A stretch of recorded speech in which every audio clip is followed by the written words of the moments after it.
Back with another full guide.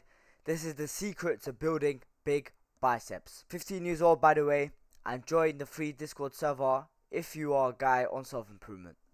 And I'm guessing you are, because you just clicked on a long, full, unedited guide. And most people watch short, clickbaity videos, 3-4 minutes long, because they can't keep up with their shit attention span. But you, my friend, have clicked on a long, full guide on how to build bigger biceps. As you can see over here, this is me about 8-9 months ago. As you can see, my arms are not big, especially my bicep over here. As you can see, it's barely developed. Fast forward 8 months, I've been prioritizing my biceps more. I'm doing the tips that I'm going to give you in this video, and my biceps got to this. Well, this is not massive, but keep in mind, this is me training my biceps for about a year. And obviously, I don't have the best genetics. So, let's go. Why are big biceps important? Well, they're one of the most important muscles on the arm for aesthetics. Despite it only being 1/3 of the arm, the biceps make you look more powerful and attractive. Now, if you have big triceps, as you can see over here, even though from a bodybuilding perspective it's amazing and people love it, from an attraction standpoint, the biceps are way better. Having big triceps don't really mean too much for aesthetics. Your arm just looks abnormally big. But with your biceps, especially have the vein, you look nice and aesthetic, especially if you're wearing a shirt and your bicep is popping out. So I prioritize my biceps over my triceps. And if you're anything like me who cares about aesthetics and you want to do combat sports, you don't want this to be too large. Obviously, you don't want this to be too big as well. But triceps can get really big quite fast since it's a very big muscle. Now, this is my favorite bicep exercises. We got the machine preacher curl, we got the barbell bicep curl, the chin up, and this is me performing all 3 of these exercises, and this is pretty much what I use to grow my bicep. I did not use any other exercise. Bicep is not a large muscle, so you could get away with training it more than usual. This is very key. So every single exercise, every single point I make about biceps, keep in mind that you could train this more than, for example, shoulders. Because shoulders is quite a big muscle, right? But with biceps, especially if you have high testosterone, you're eating healthy, you're sleeping good, your biceps will recover like that. So you could train the minimum 3 times a week, even 4 times a week sometimes if you don't push that far. It all depends how good your recovery is. The most important part with all of this is do exercises that you enjoy so you actually stick to them. Remember, the most important part to all of this is actually sticking to this routine. If I could give you the best exercises in the world to do for your biceps, and if you follow them for 2 months, you won't really see progress. But if you do the exercises that you like for a year, for example, you don't like to do bicep curl, you like to do some random shitty exercise. If you work out for a year, 2 years, you're still going to make more progress. So I recommend do the things that you like. So if you like one exercise more than the others, then do it more. Machine preacher curl. And I'm emphasizing machine here for a reason. I've watched those videos where the guys are doing preacher curl right over here, and they tear their bicep and it goes backwards, and it's the most disgusting thing I've ever seen. It takes a while for it to go back to normal. You can't really do anything with a fucked up bicep. And I don't know about you, but I'm going to be bodybuilding and lifting weights for a very long time. Ideally, for the rest of my life. So I don't want to run the risk of fucking up my bicep, which I probably will. And I do barbell preacher curl every single time I do biceps. At one point, it's going to get torn. I don't want to risk that. So the better alternative is machine. It gives you that stability, and it isolates the bicep way more.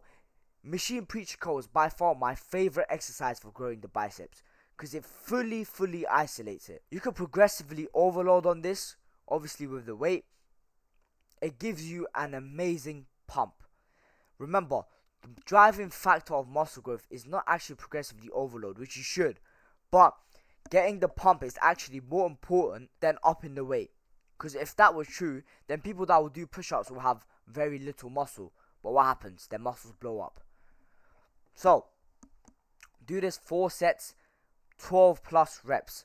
Go for the mind muscle connection, and like I said, pump training is the best. With every exercise I give on this full guide, train minimum close to failure, if not failure.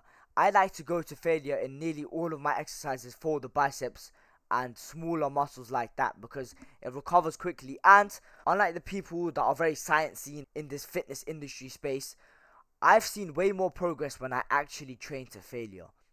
So people are like, oh, leave 5 reps in the tank, or leave 3 reps in the tank, because that fully gives you muscle hypertrophy protein synthesis. I don't give two shits. When I train to failure, I see more results. So you should train to failure more as well. If you never push to failure, then you are definitely not pushing yourself. Now we got the barbell bicep curl.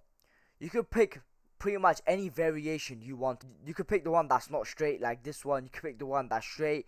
You could pick dumbbells. You could do 1 arm dumbbell each. It don't fucking matter. The whole point is you want to be able to progressively overload on this exercise. So this is also for you to get stronger, not just bigger.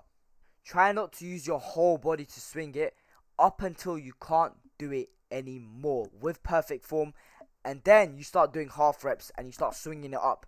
And I don't care if all the people that are Jeff Nifford fucking fanboys saying, if you do that, then your muscles won't recover enough. I don't give two shits. When you can't do it with perfect form, then start doing bad form, but still do it. Not for every single set, but for the sets you really want to push yourself. So out of these 3 sets, you want to be doing it for at least 1. And like I said, going for the pump is always better. Now, next exercise. The chin up. This, for some reason, this exercise hurts the most to do. And it's probably because you're lifting your whole body up. So it's not just your biceps. If it was just your biceps getting worked, then you can't be pushing up 70, 80, 90 kg depending on your weight. So it works the other parts of your body, mainly the ones that give you the aesthetic look. So I really like the chin up. But I recommend, if you really want to isolate the biceps, do those other 2 exercises. But still add chin ups to your routine so you grow the other parts of your muscles. It's not just for aesthetics, but it's for use. For example, if you do martial arts, if you do boxing, if you do judo, then having big biceps help. But when you do the machine preacher curl too much, then it becomes kind of useless muscle. But when you do chin-ups, it doesn't become useless muscle. It's more useful because it kind of works your whole body. If you do martial arts a lot and you're not doing this specifically for bodybuilding, I really recommend you do the chin-up more than the other 2. 4 sets, maybe 3 sets, 12 plus reps. Remember, more reps is better. Don't listen to these fucking powerlifter dickheads telling you to do 5 reps, because it doesn't fucking work for muscle growth. The reps don't matter as long as it's somewhere from 5 to 30. But the most important is actually training close to failure. So if you do 5 reps and you go all the way failure, you will still achieve a lot of muscle growth. Just not as much as if you would do 15. But make sure it's within this range and you train close to failure. Now, this part you probably never see. Visualization. Don't make the mistake of going to the gym and working hard when you haven't done the internal work. Now, what do I mean by this? What I mean is, view yourself more highly. Be more arrogant. I don't think you've seen this in any single fucking video. Arrogance is bad, confidence is bad, you want to be humble. The greatest men of all time had supreme confidence in themselves. You would never rise to the occasion but fall to your standard. Willpower is not long term. So, what do I mean by this? Let's say you've been going to the gym for quite some time, maybe it's for 2 years, right? And you go to the gym, you push yourself very hard, but you still see yourself as that video game nerd that you were 2 years ago before you started going to the gym and start doing self-improvement. Then, for some reason, and this counts as bro science, so you don't have to believe me if you don't want to, but you won't see as much progress as you should. Not just in muscle, but just in everything else. If I believe I'm still a shitty YouTuber that I was 6-7 months ago, and you can say I'm a shitty YouTuber now, I don't give a fuck, but I won't see as much results. So how you view yourself matters so much. See yourself as the man. Recite your goals and past accomplishments. So I have a list of all of my goals I want to achieve in the next year or year or 2, and I always read them out. For example, is to get to 1,000 subscribers, and I'm nearly there, But let's say that's one of my goals. It's not, but that's a big aspirational goal. Most YouTubers, 90% of YouTubers just fail. And imagine you right now, you've been going to the gym for a year or two, maybe you have a nice V-taper, maybe you have nice big bulgy biceps. You've just fucking sculpted your physique, going to the gym nearly every single day. The days where you didn't feel like it, you did the squats, you did the leg day. You should be fucking proud of yourself. Exactly what I did right now, you should be saying this to yourself. And when I say arrogant, I don't mean think you're better than everyone in the world.